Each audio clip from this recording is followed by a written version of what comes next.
American presidential തെരഞ്ഞെടുപ്പ് പദവിയിലേക്കുള്ള മത്സരത്തിൽ വെല്ലുവിളികളും വാദങ്ങളും തുടരുന്നു. ഇതിനിടയിൽ കമലാ ഹാരിസിനെതിരെ ട്രംപ് നടത്തുന്ന പരാമർശങ്ങൾ വലിയ രീതിയിൽ ചർച്ചയ്ക്ക് വഴിവെക്കുകയും ചെയ്യുന്നുണ്ട്. ജോ ബൈഡൻ തന്റെ പ്രസിഡൻഷ്യൽ സ്ഥാനത്ത് നിന്ന് പിന്മാറിയ ശേഷമാണ് കമലാ ഹാരിസിനെ തന്റെ പിൻഗാമിയായി പ്രഖ്യാപിച്ചത്. ഇപ്പോൾ മത്സരരംഗത്ത് കമലാ ഹാരിസും ട്രംപുമാണുള്ളത്. തുടക്കത്തിൽ ജനപ്രീതി കുറവായിരുന്നെങ്കിലും പിന്നീട് പുറത്തുവന്ന റിപ്പോർട്ടുകളെല്ലാം തന്നെ കമലയ്ക്ക് അനുകൂലമായാണ് തെരഞ്ഞെടുപ്പ് ഫലത്തെ വിലയിരുത്തുന്നത്.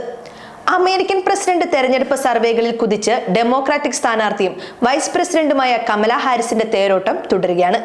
ചിക്കാഗോ സർവകലാശാലയിലെ നോർക്ക് സംഘടിപ്പിച്ച സർവേയിൽ മുൻ പ്രസിഡന്റ് ഡൊണാൾഡ് ട്രംപിനേക്കാൾ 38 പോയിന്റിന് മുന്നിലാണ് കമല.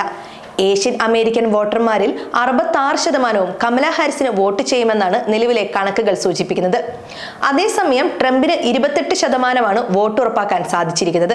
2024 നടന്ന ഏഷ്യൻ അമേരിക്കൻ വോട്ടർ സർവേയിൽ 46% പേർ പ്രസിഡന്റ് സ്ഥാനത്തേക്ക് ജോ ബൈഡനെ പിന്തുണയ്ക്കുമെന്ന് അറിയിച്ചിരുന്നു.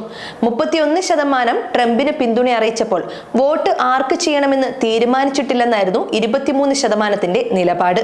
ഹാർവാർഡ് കെന്നഡി സ്കൂളിലെ ഇൻസ്റ്റിറ്റ്യൂട്ട് ഓഫ് പൊളിറ്റിക്സ് യുവാക്കൾക്കിടയിൽ സംഘടിപ്പിച്ച സർവേയിലും കമലാ ഹാരിസ് ആണ് മുന്നിൽ. 18-നും 29-നും ഇടയിലുള്ളവരിൽ നടത്തിയ സർവേയിൽ ഡൊണാൾഡ് ട്രംപിനേക്കാൾ 32% വോട്ട് സാധ്യത കമലയ്ക്കാണ് ലഭിച്ചിരിക്കുന്നത്. സെപ്റ്റംബർ 4 മുതൽ 16 വരെ 2002 വിദ്യാർത്ഥികളാണ് സർവേയിൽ പങ്കെടുത്തത്. പ്രചരണം അവസാന ഘട്ടത്തിലേക്ക് കടക്കാനിരിക്കെ അമേരിക്കയിലെ യുവാക്കളുടെ മുൻഗണനകളിലും മനോഭാവത്തിലും മാറ്റമുണ്ടായി എന്നതിന്റെ തെളിവാണിതെന്നാണ് രാഷ്ട്രീയ നിരീക്ഷകർ വിലയിരുത്തുന്നത്.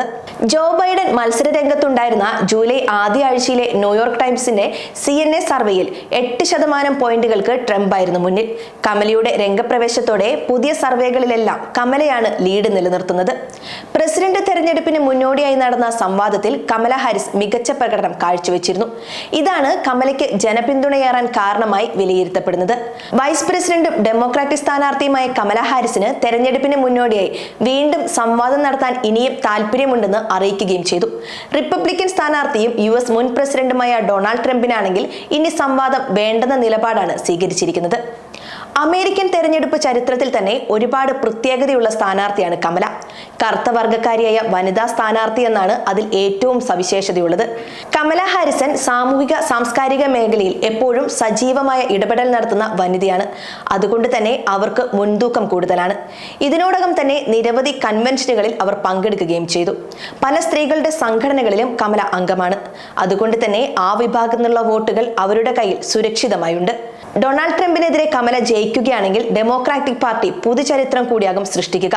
കഴിഞ്ഞ 2 നൂറ്റാണ്ടിനിടയിൽ ഒരിക്കൽ മാത്രമാണ് അമേരിക്ക കറുത്ത വർഗത്തിൽ നിന്നുള്ള പ്രസിഡന്റിനെ തിരഞ്ഞെടുത്തത്. ഒരിക്കൽ പോലും ഒരു സ്ത്രീയെ പ്രഥമ പദവിയിലേക്ക് എത്തിക്കാൻ അമേരിക്കൻ ജനത തയ്യാറായിട്ടുമില്ല. അത്തരം വംശീയബോധങ്ങളെ തകർത്തെറിയാനുള്ള അവസരം കൂടി കമലയുടെ സ്ഥാനാർത്ഥിത്വത്തിലൂടെ സാധ്യമാകുമെന്നും കരുതുന്നു.